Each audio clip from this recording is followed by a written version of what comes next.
자, 강주혁입니다. 오늘 시장은 좀 조정을 보였어요. 최근에 이제 우리가 얘기를 할 때 시장이 굉장히 좋은 얘기들이 많지만 사실 조금 걱정되는 부분이 있다. 이렇게 말씀 한번 해드렸습니다. 물론 오늘 시장은 중국에서의 어떤 폐렴의 어떤 확진이라든지 뭐 200명 정도 뭐 더 확진이 되면서 확산이 되면서 그런 부분 때문에 좀 부담감을 느껴서 조정을 받았다. 뭐 그런 얘기들도 하던데 그럴까 뭐 이런 생각도 한번 해봅니다. 항상 이제 저는 시장에서 얘기하는 뉴스들에 대해서 우리가 좀 생각을 해볼 필요성은 있는 것 같은데, 이게 이제 그 시장이 밀리면은 밀리는 데에 대한 이유가 나오고 시장이 오르면은 왜 오르고 있는지에 대한 이유가 나오죠.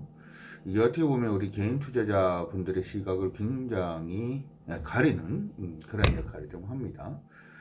개인 투자자들이 왜 시장에서 돈을 벌기가 힘든가, 혹은 개인 투자자들이 왜 시장에서 매도를 할 때 많이 힘들어지는가, 뭐 그런 부분에 대해서 보통 시장에서 알려주지 않는 내용들 오늘 좀 말씀을 해 드릴까 합니다. 굉장히 피곤한데요. 그래도 가보도록 하죠. 우리 그 예전에 영화가 하나가 있었는데요. 어떤 영화가 있었냐면 유아인 씨가 나왔던 영화였는데, 우리나라 IMF였나? 그쵸? 그 IMF를 대상으로 해서, 외환위기를 대상으로 해서 만든 영화가 있었죠. 그 영화 제목이 기억이 잘 안 나는데, IMF 영화, 국가부도의 날, 맞네요. 국가부도의 날 영화를 한번 보시면은, 이런 부분이 있어요. 우리나라가 이제 괜찮다, 뭐 좋다, 우리나라 경제 부분은 나쁘지 않다, 뭐 이런 얘기들이 나오고 있는데, 사실 그런 부분들 때문에 전혀 이제 국민들은 준비를 못했죠. 국민들은 준비를 못했는데, 그때 유아인 씨가 증권사를 다니다가 갑자기 증권사를 때려치고 나오는 그런 모습이 보입니다. 그 했던 부분이 어떻게 보면은 외국인들이 엄청 팔고 있는 거죠. 우리 시장은 굉장히 좋다라고 우리나라에서는 얘기를 계속하고 있는데, 외국인들이 팔고 있는 모습을 보고 유아인 씨가 일단 증권사를 때려치우고 나와서, 우리 시장을 지금은 풋을 쳐야 된다, 뭐 이런 뭐 의견을 가지고 기존에 자기가 알고 있던 투자자들을 모아서 얘기하는 그런 장면이 있었어요. 이게 이제 그냥 보면은 그런 내용인데요. 사실은 우리 시장에서도 굉장히 그런 일들이 많습니다.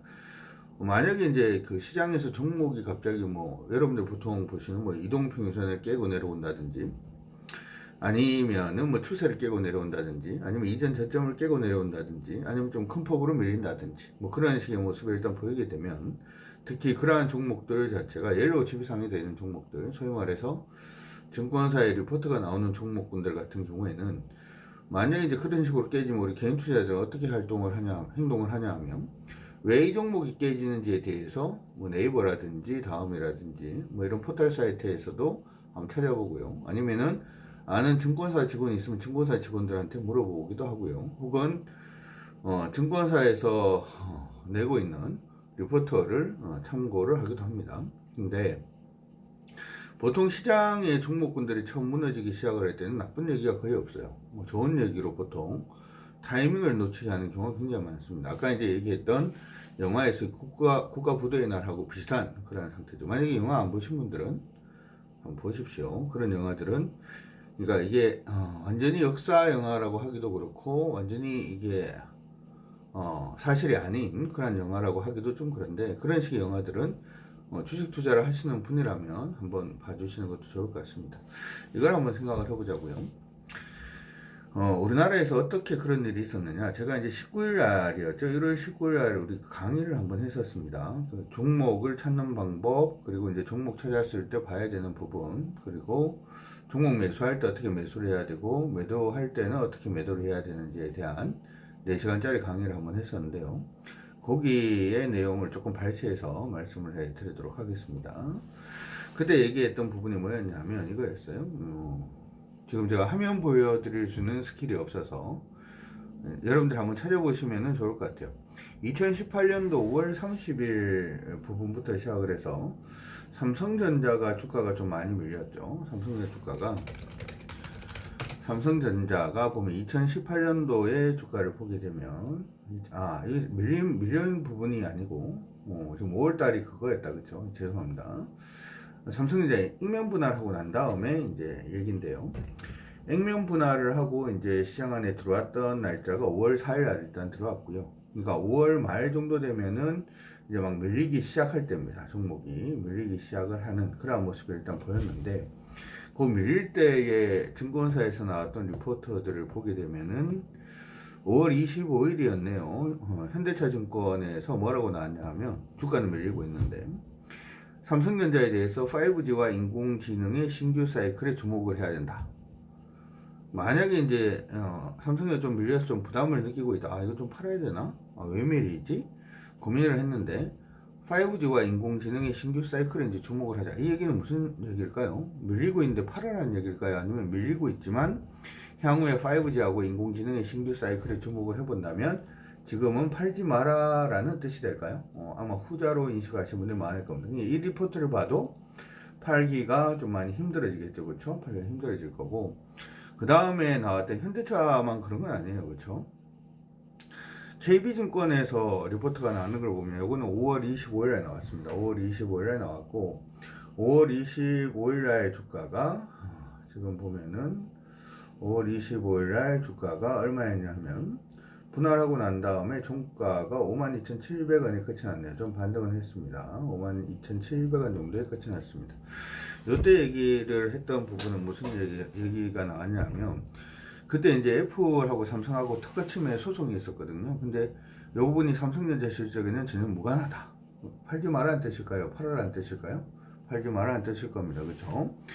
그리고 SK증권에서는 리포트가 이제 5월 28일 날 리포트가 나왔어요. 5월 28일이면은 주가가 다시금 조정을 좀 받기 시작을 할 텐데 그때 나왔던 리포트가 현재보다 나은 미래 팔아라는 얘기인가요? 팔지 말자는 얘기가 되죠.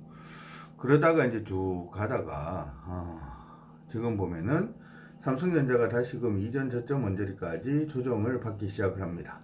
이제 깨지기 시작을 하는 그런 시점이 이제 5월 말 정도가 되면은 그런 얘기가 나죠. 5월 30일에 삼성전자가 주가가 4.29% 정도 조정을 받았는데요. 그때 얘기가 나왔던 게 이제 대신증권에서 어차피 걸어갈 길이라면 신중하게 간다. 요거는 약간 좀 부정적으로 좀 보는 것 같고요.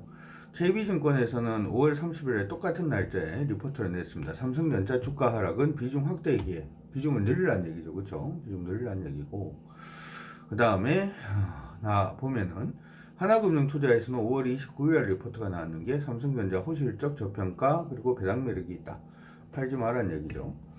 주가가 이제 그때부터 시작을 해서 보면은 아까 얘기했을 때가 대충 어바웃을 한 5만원대 정도가 되는데 그때부터 시작해서 주가가 언제까지 밀리냐 하면은 2018년도 1월달까지 밀립니다. 36,850원까지 밀리죠.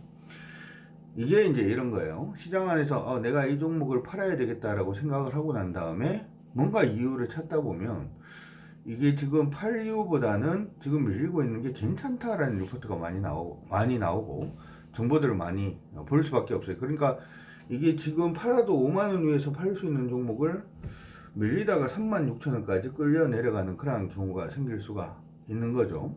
요거는 이제 예를 찾아보면 굉장히 많은데 삼성전자뿐만 아니라 삼성전기도 마찬가지의 형태를 보입니다. 삼성전기가 예전에 한 16만원이 넘었던 종목이에요. 16만원이 넘었던 종목이고 이제 부러지기 시작하는 그러한 시점을 보게 되면 9월달, 그러니까 2018년도 9월달부터 시작을 해서 종목이 막 좀 하락을 하기 시작을 합니다. 하락을 하기 시작을 하고 9월 말 정도가 되면은 이제 9월 초보다 이제 많이 떨어졌죠. 만약에 이제 이때 기술적으로 뭐 확장 패턴이 됐든 간에 좀 팔아야 될 것 같다. 주가가 지금 한 16만원부터 시작해서 13만원 언제까지 밀리니까 이거 좀 팔아야 되지 않겠냐. 뭐 이렇게 이제 고민을 해서 리포트를 한번 찾아봤다라고 생각을 하면 보면은 현대차증권에서 역시 삼성전기에 대해서 9월 6일에 나왔던 리포트가 MLCC 시장이 부는 LTA 바람 좋다는 거죠. 그렇죠? KB증권에서 나왔는 9월 6일, 9월 7일 리포트를 보면은 삼성전기 가파른 이익 성장기 진입했다. 뭐 이런 얘기가 나오죠. 그러니까 어떻게 보면은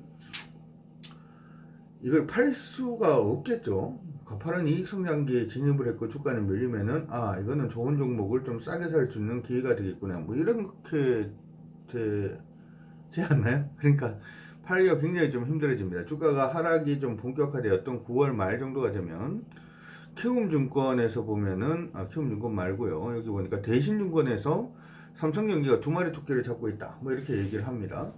9월하고도 21일 정도면은 주가가 이제 고점 대비해서 좀 많이 밀렸죠. 고점 대비해서 좀 많이 밀렸고 주식 가격이 거의 지금 보면 종가 기준으로 14만 5천 정도, 14만 5천 정도 위치를 할 텐데 아까 이제 16만 원에서 14만 5천 원까지 주가가 밀리고 난 다음에 팔까라고 생각을 했는데 삼성전기가 두 마리 토끼를 잡고 있대요. 그럼 이거 팔 수 있어요? 혹은 9월 28일 날 나왔던 이베스트 투자증권의 리포트를 보게 되면 이거 다 투자 의견은 매수입니다.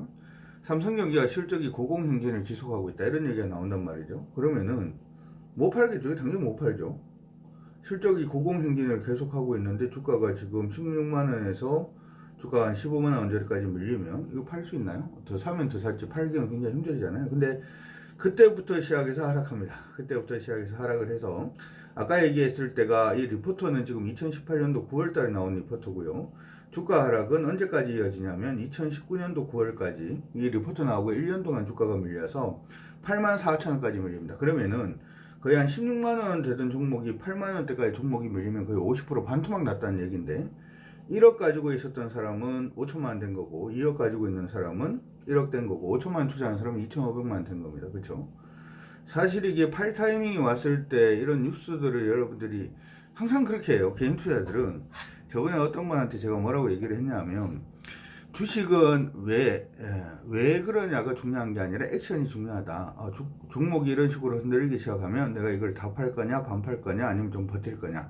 전략적으로 접근하는 것이 중요하지, 왜가 중요하지 않다. 이런 얘기를 했더니, 많은 개인 투자자분들이 뭐라고 얘기를 하냐면, 왜 밀렸는지를 알아야지만 주식을 팔지 말지 결정할 수 있지 않겠어요. 이렇게 얘기하시는 분들이 굉장히 많습니다. 중요한 건 뭐냐면, 뭔가 건물 안에 내가 앉아서 뭐라고 할까요? 건물 안에 앉아서 사람을 기다리고 있다든지 아니면 책을 읽고 있는데 사람들이 막 뛰쳐나가기 시작을 하면 왜 뛰쳐나가고 있는지를 알아보기보다는 같이 뛰어나가는 게 그게 맞는 겁니다. 공포영화 같은 데 보면은 항상 이제 주인공보다 먼저 이제 죽는 사람들을 보면은 대부분 무슨 일이 터지면은 도망을 안 가죠. 무슨 소리가 들리면 이게 무섭다라고 생각해서 도망을 안 가요. 그쵸? 공포영화에서는 항상 뭘 합니까? 이게 무슨 소리지? 그러면서 이제 가보다가 변을 당하는 경우가 많은데 딱 그런 경우가 좀 많아요. 그래서 우리가 이제 매도 타이밍을 잡으실 때는 이게 이제 수급이라든지 차트 보시는 것도 조금은 아셔야 됩니다만은 흐름이 깨지기 시작을 하면 아니면 국가 부도의 날처럼 사실 이제 요게 이제 그 수급도 나중에 한번 보세요. 삼성전기가 이제 삼성전자가 예전에 이제 분할하고 증권사에서는 매수해도 좋다라고 계속 리포트가 나오는데 증권사 그 기관들 수급 추이를 보면 기관들은 다 팔고 있거든요. 그러니까 이게 그 아까 제가 국가 부도의 날 얘기를 왜 했냐면 좋은 얘기가 나오고 있는데 그 의견을 내는 쪽에서 매도가 좀 강하게 나오면 이거 보면 좀 이상하게 흘러간다 이렇게 생각을 해 주시면 좋을 것 같고, 주식을 살 때는 항상 이유는 하나입니다. 뭐 때문에 주식을 삽니까? 오를 것 같으니까 사죠. 그래서 누군가 주식을 산다는 것은 굉장히 의미가 있습니다만 주식을 팔 때는 참 여러 가지 의미가 있습니다. 그렇죠? 이게 그 증권사 그 기사에서 나오든지 아니면은 증권사에서 뭐 리포트 나오든지 하는 뭐 여러 가지 이유들도 있을 수도 있습니다만은 주식을 팔 때는 주가가 밀릴 가능성이 높아서 팔 수도 있고 아니면 뭔가 돈이 필요해서 팔 수도 있고 아니면 딴 종목이 갈 것 같아서 팔 수도 있어요. 그러니까 파는 이유 자체는 누군가 이게 왜 파는지에 대해서 정확하게 기자들이 짚어내기가 굉장히 힘듭니다. 단지 중요한 건 뭐냐면 뛰쳐나갈 때는 같이 뛰어나가야 된다. 괜히 거기에 무슨 일이 있는지를 알아보려고 하는 것은 차라리 더 위험할 수도 있다. 주식 투자에서 매도 부분은 왜 밀리는지를 아는 게 중요한 게 아니라 어떻게 할 것인가 라고 하는 부분만 조금 더 신경을 쓰시면은 아마 개인 투자자이면서도 충분히 매도를 잘하는, 그래서 내가 삼는 종목을 수익으로 이끌어낼 수 있는 그러한 우리 투자자분들이 되지 않을까 싶어서 오늘은 그 부분에 대해서 좀 준비를 해서 말씀드렸습니다. 도움이 되셔서 여러분들 수익 나시는데 좀 힘이 되셨으면 좋을 것 같습니다. 오늘은 여기에서 마무리하도록 하겠습니다.